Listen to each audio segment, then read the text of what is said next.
I'm a little ashamed to admit it, but I probably acted out of desperation the first time it happened.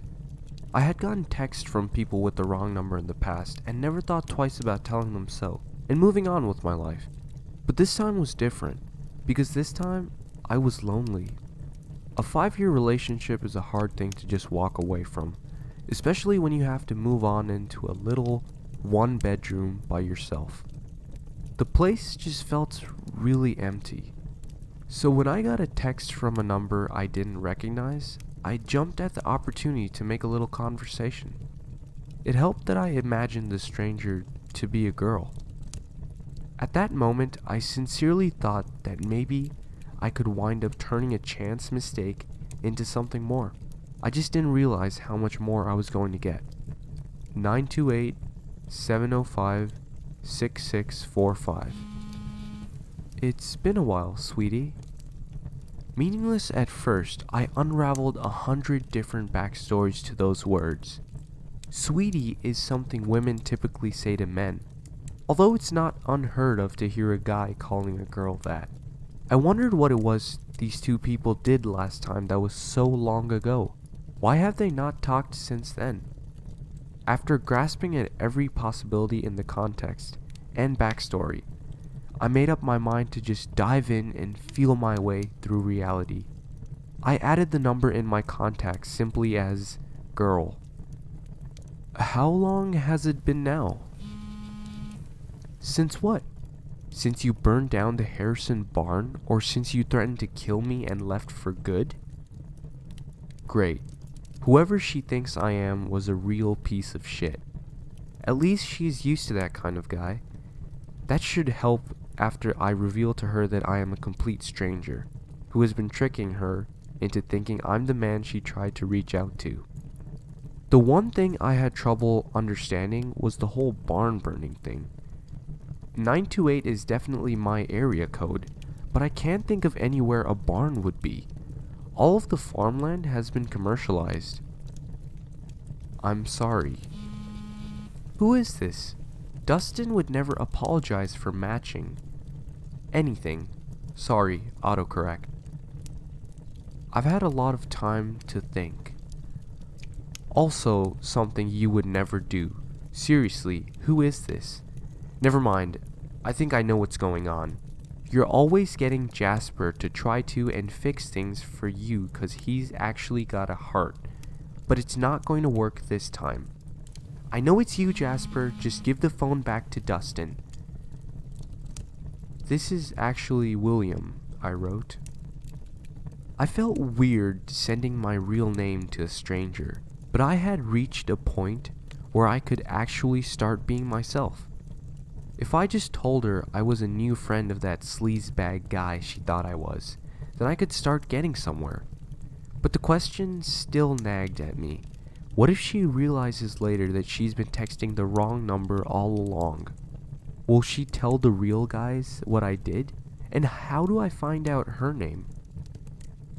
Cool. He picked up a new lackey with a heart, huh? Well, sensitive thug boy, I started texting Dustin to let him know that I'm pregnant. Tell that bastard he better start saving some money for child support, because I swear to God I'm not aborting it. You're pregnant? I stared at the screen for what felt like an hour, but received no reply. I was starting to second guess this little scheme of mine now. I guess I really am a sleazebag because I was not interested in getting involved with a pregnant girl. I was suddenly feeling pretty gross about myself. Trying to push what had happened out of my mind, I set to unpacking the rest of my stuff. I was laid off from work a few days after Alyssa broke up with me, which is pretty typical of my luck, so I've had some spare time than usual on my hands. Still, the task of unpacking was something I was avoiding at all costs. To finish unpacking would be to admit completely, fully, that she wouldn't be coming back, that I would be here alone for good now. My wallowing thoughts were interrupted by a tumbling sound coming from near the kitchen. It sounded like a pair of shoes being thrown around in a dryer. At first I thought maybe it was coming from my neighbor's wall. but as I got closer, it sounded distinctly like it was coming from the water heater closet. I unlatched the door and opened it, but the crashing sound ceased before I could get a good look. The water heater looked fine, if not just a little old and on the verge of breaking. I figured that must have been the source of the violent sounds. Old water heaters do that anyways. Before I could close the door, something caught my eye down by the base. What at first glittered like a little needle soon turned out to be a buckle, clasping shut an old leather journal. The edge of the pages were stiff in my hand, like hardening tree leaves. Whatever it was, I was excited to find that almost all of my pages were written in a clean hand, and very legible. The front pages revealed that the diary belonged to someone named Steffi. It was dated 2001. Yes, I was extremely excited to have found something that could make me feel a little less alone for a while. Between the texting and this diary, things were looking up for this poor bachelor. The beginning was full of poetry and nice sketches of landscapes. Wanting to get to know this person better, I flipped through to about the midway point of the journal. What I found there made me feel icy, stunned. I assured myself there must be some elaborate prank happening here. It read, February 23rd, 2001. He threatened me again, with a knife this time. I told him I wasn't in the mood to have sex, but he said that's what I was living with him now for. That's the main reason, he said. I said no again, but he pulled his knife from the dresser and pushed the tip just far enough against my neck to make it bleed a little. So I did it. I had to do it. I want to run away, but I am so far away from home. I can't even remember why I left Idaho in the first place. I thought Dustin was different. I thought he really wanted to love me. I looked instinctively over at my phone. I laughed a little. How ridiculous that thought is. Obviously, someone planted that diary here and someone got my number. Even that seemed as outrageous as the connection forged here. Maybe it's what they wanted me to do, but still, I had to text her. Steffi. There was no reply. Steffi, are you there? Don't text this number ever again. As the days went by, my curiosity was only further incensed. All I could do was read further into the diary to keep away the desire to text Steffi again. Or was it really Steffi on the phone? I had to remind myself that it was all conjecture still, and a crazy one at that. The only thing linking the two girls together was this Dustin guy. But I had already seen in the diary that he put a knife to the girl's chin because she wouldn't have sex with him. It's not impossible that the same guy would have threatened to kill her, like in the text message she sent. I figured the one thing that would give absolute resolution would be if she wrote something about the barn burning thing from before. If I could find that, then I would know for sure. I was still not completely unpacked yet. I had my mattresses on the floor and a lamp sitting on a stack of books beside it. And that was all I needed. As an excuse, I told myself that I would probably not be staying here much longer anyways. The thumping and crashing of the water heater was getting worse every day. I even went to my neighbor's door to apologize for all the racket, but she said she never heard a thing. The way she denied hearing it reminded me of the way our old neighbor used to say the same thing to Alyssa and I when we lived on University Heights.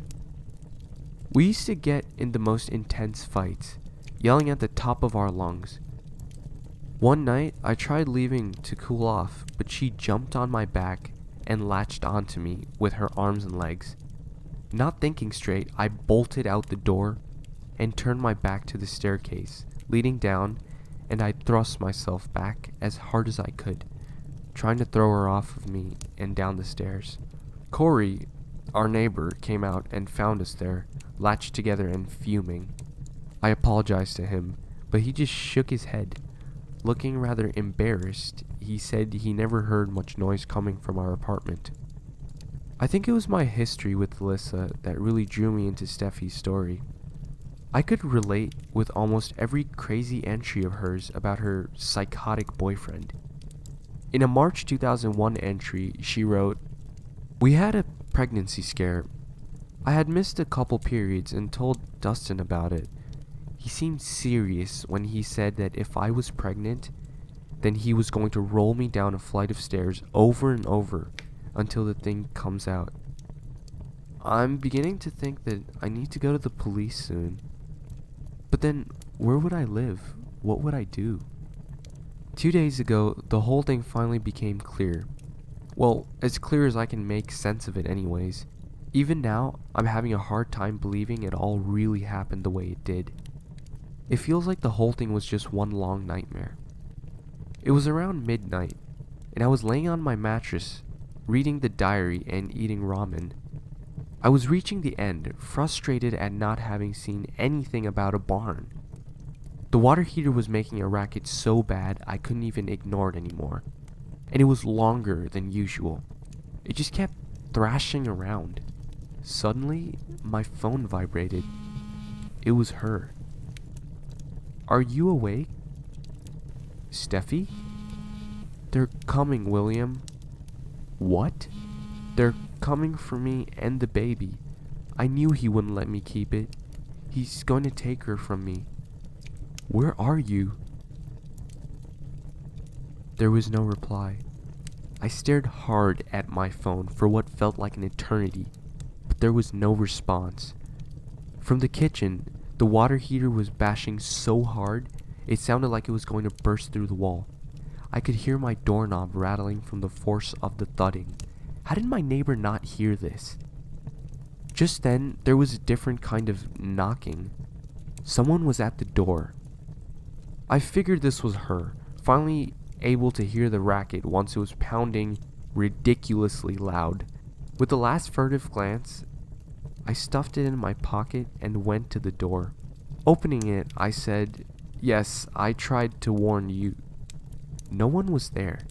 The air was cool and crisp, not like the usual summer nights in the desert. I looked around again before shutting the door, but as soon as I did, the knocking began again. I could see the door shaking under the weight of the knocking, but no one was on the other end of the eye hole. Just then, it swung open and knocked me back. Just beyond the opening, I could see 3 black shapes approaching. Indistinguishable, they were held together like a human-shaped black mist. They were coming closer. Unable to think, I rushed into the kitchen and grabbed a big chopping knife. Whether human or not, I felt the need to be armed. Quickly, they slipped through the open door and marched over my living room, directly towards me. The water heater was booming in my ears from just beside me. The door to the room burst open and splintered wood flung through the air. As if guided by an invisible hand, I slipped into the room and the door swung shut behind me.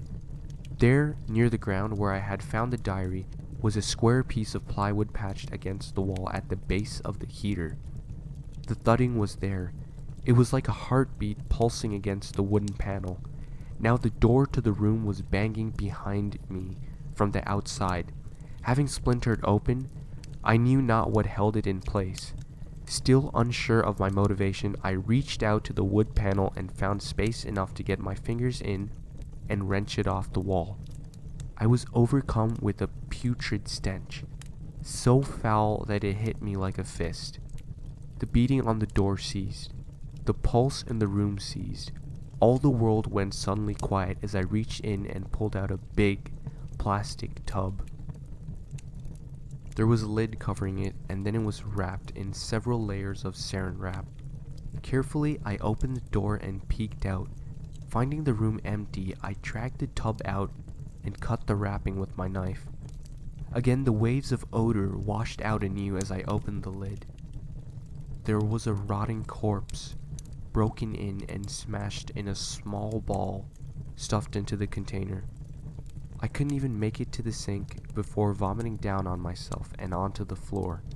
I had to take a good half an hour to rock myself steady on the ground before calling the police. Several squad cars showed up and I was questioned thoroughly. I gave up the diary, telling them I think there is a connection. The thought occurred to me, making me question my sanity one final time. Was I texting a dead girl? I never heard back from the police after that night, but my answer came anyways a few days later. I was finally unpacking my stuff completely. Rather than being scared off, I felt almost as though I was welcomed here more than before. I felt a warmth unlike before. Just as I was taking the place in, I felt my phone vibrate. Thank you.